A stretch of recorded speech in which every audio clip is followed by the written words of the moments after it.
जय हिंद प्यारे बच्चों, आपका स्वागत है हमारे YouTube चैनल आईसीसी मैथ्स में। आज हम क्लास 12 के लिए बेहद ही इंपॉर्टेंट टॉपिक लेकर आए हैं।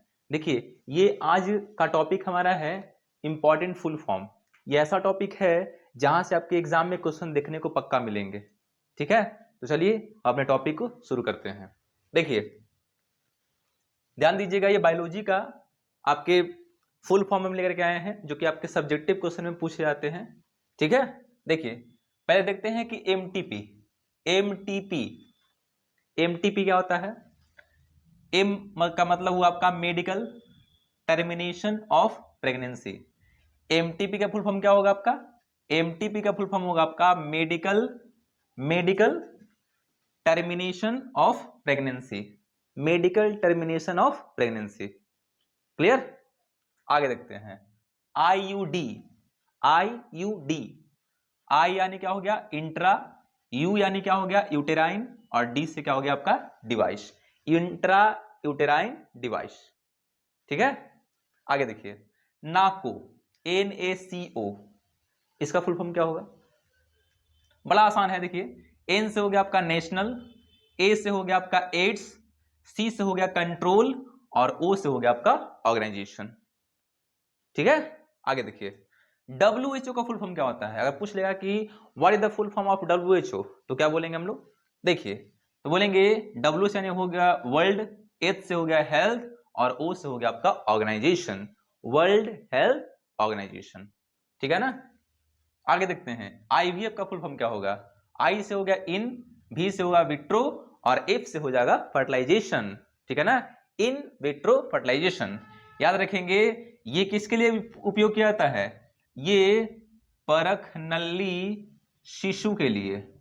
ठीक है ना, परख नली शिशु के लिए ये प्रक्रिया अपनाई जाती है, जिसको हम क्या बोलते हैं? जिसको हम बोलते हैं test tube baby.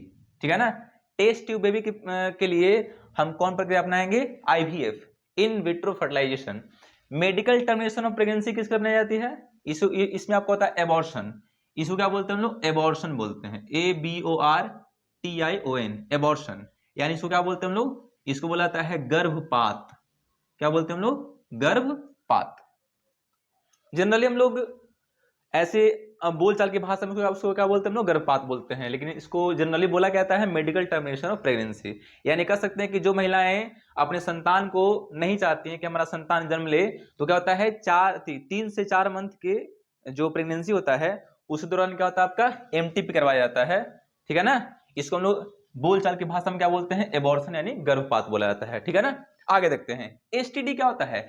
Sexually transmitted disease, यानी कह सकते हैं सेक्सुअली यानी लैंगिक जनन संचारित रोग। सेक्सुअली ट्रांसमिटेड डिजीज यानी लैंगिक जनन संचारित रोग, यानी कह सकते हैं कि अनैतिक यौन संबंधों से जो रोग फैलता है उसको क्या बोलेंगे हम लोग? STD बोलते हैं। ठीक है ना, इसमें आपके मुख्य रूप से क्या आपके आएंगे? इसमें मुख्य रूप से आपको एड्स आता है, गोनोरिया आता है, सिफिलिस आता है, ट्राइकोमोनियसिस आता है। ये सारी किसमें आपके आएंगे? STD में आता है। ठीक है, आगे देखते हैं। देखिए, एड्स का फुल फॉर्म आपको आ ही गया।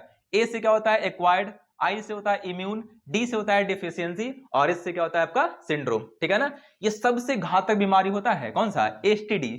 यानी सबसे घातक STD आपका कौन सा है? एड्स है। और एड्स फैलता किससे है? तो बोलेंगे HIV से फैलता है। ठीक है ना, किससे फैलता है? HIV से। HIV क्या आपका है? वायरस है। ठीक है ना, HIV क्या आपका है? वायरस है। इसका फुल फॉर्म क्या होगा आपका? HIV का फुल फॉर्म क्या होगा आपका? Human immuno deficiency virus. ठीक है ना, ह्यूमन इम्यूनो डेफिशिएंसी वायरस। अच्छा, मान लीजिए कि किसी इंसान को रोग हो गया, तो उस इंसान में कौन से बॉडी के अंदर कौन सी कोशिका सबसे पहले नष्ट होगी? तो याद रखिएगा, ये कौन सी कोशिका को मार देता है? तब बोलेंगे T4 लिम्फोसाइट। किसको मार देगा?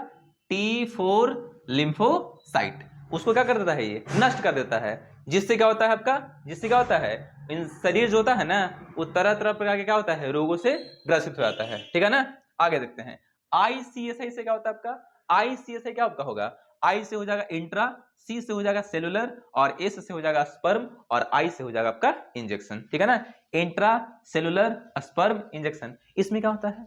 इसमें जानते क्या होता है, इसमें हम लोग स्पर्म को यानी शुक्राणु को डायरेक्ट क्या होता है बॉडी के अंदर मतलब उसको ट्रांसप्लांट किया था डायरेक्ट बॉडी के अंदर, ठीक है ना। आगे देखते हैं माल्ट क्या होता है। माल्ट देखिए एम से हो जाएगा आपका म्यूकोसा, ठीक है ना। एम से क्या हो जाएगा आपका म्यूकोसा, ए से हो जाएगा आपका associated mucosa associated lymphoid tissue, mucosa associated lymphoid tissue, किसका फुल फॉर्म हो गया माल्ट का। अब देखते हैं एलएच का फुल फॉर्म क्या होगा। एलएच का फुल फॉर्म क्या आपका होगा, एल से हो जाएगा आपका ल्यूटिनाइजिंग और एच से हो जाएगा आपका हार्मोन, ठीक है ना, ल्यूटिनाइजिंग हार्मोन। अच्छा एफएसएच क्या होता है आपका, एफएसएच होगा आपका follicle stimulating hormone, follicle stimulating hormone. अच्छा देखते हैं कि जीआरएच का क्या होता है। देखिए जीआरएच बोलिए या इसे क्या बोला जाता है जीएनआरएच, इसे क्या बोल सकते हैं हम लोग जीएनआरएच।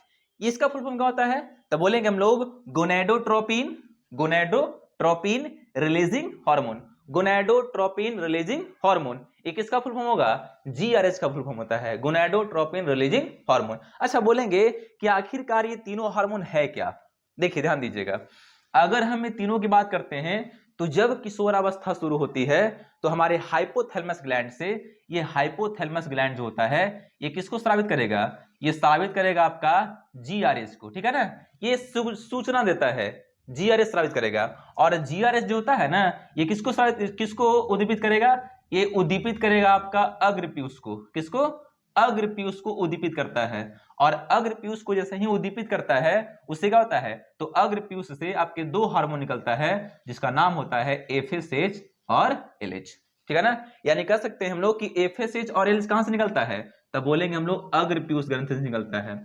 अग्रपीयूष ग्रंथि को एक्टिव कौन करेगा, तब बोलेंगे जीआरएच करेगा। और जीआरएच कहां से निकलता है, तब बोलेंगे हाइपोथैलेमस, हाइपोथैलेमस ग्रंथि से, ठीक है, हाइपोथैलेमस ग्रंथि से। ये कब शुरू होता है, तब बोलेंगे जब प्यूबर्टी शुरू होती है, यानी जब किशोरावस्था शुरू होता है ना, तो किशोरावस्था के दौरान क्या होता है हाइपोथैलेमस ग्लैंड एक्टिव हो जाता है। और हाइपोथैलेमस ग्लैंड के एक्टिव होने से क्या होता है, वो जीआरएच को स्रावित करेगा। जीआरएच क्या करेगा, अग्रपीयूष को उत्तेजित करेगा, जिससे क्या होता है कि अग्रपीयूष से आपके दो हार्मोन स्रावित होंगे एफएसएच और एलएच। और यही एफएसएच और एलएच जो होता है वो मेल और फीमेल के बॉडी के अंदर जो होता है हार्मोन और कह सकते हैं हम लोग अंडाणु बनाने के लिए क्या होता है आपके जिम्मेदार होता है, ठीक है। अगर आपको वीडियो पसंद आया है तो वीडियो को लाइक कीजिए, शेयर कीजिए और चैनल को सब्सक्राइब कीजिए। तो देखिए हम लोग फुल फॉर्म के बाद हम लोग एसटीडी के बारे में जानते हैं। अभी हमने फुल फॉर्म देखा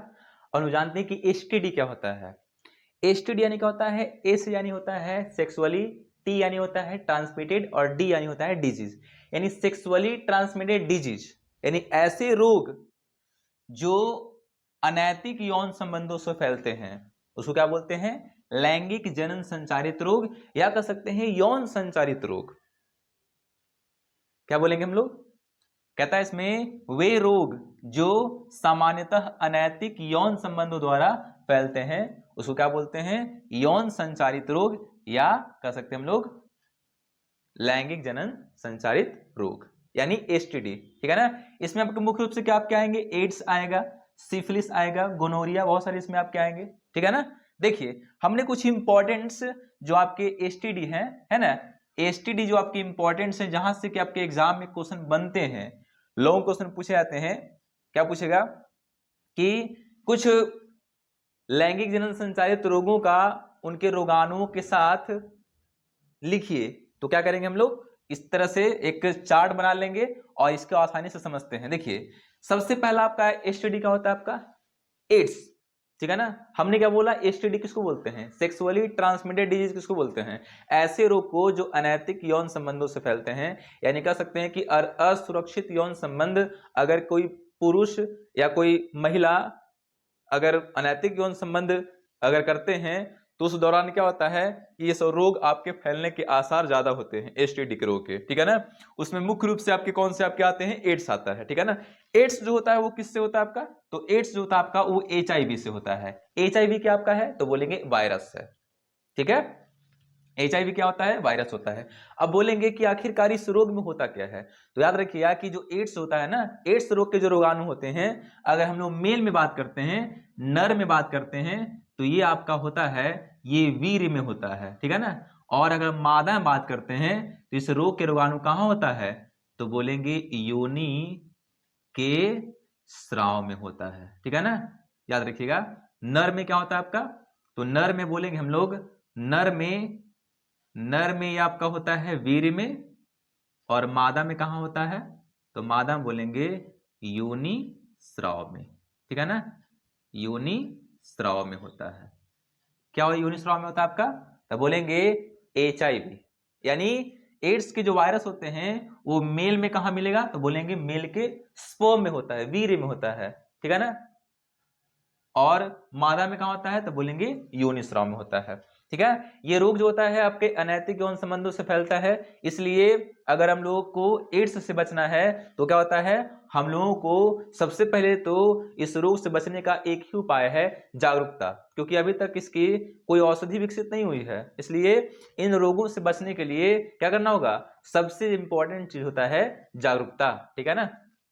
दूसरा आपका क्या है, दूसरा जो आपका STD है वो होता है आपका गोनोरिया, ठीक है ना। अच्छा, एड्स में होता क्या है, तो बोलेंगे कि हमारे शरीर की जो रोग प्रतिरोधक क्षमता होती है वही क्या होती है, नष्ट हो जाती है। हमारे बॉडी का जो T4 लिम्फोसाइट कोशिका होता है वही क्या होता है, नष्ट हो जाता है, जिससे क्या होता है, हम विभिन्न प्रकार के रोगों से क्या होते हैं, ग्रसित हो जाते हैं। हमारे शरीर का वजन क्या होता है, दिन प्रतिदिन कमना शुरू हो जाएगा, है ना।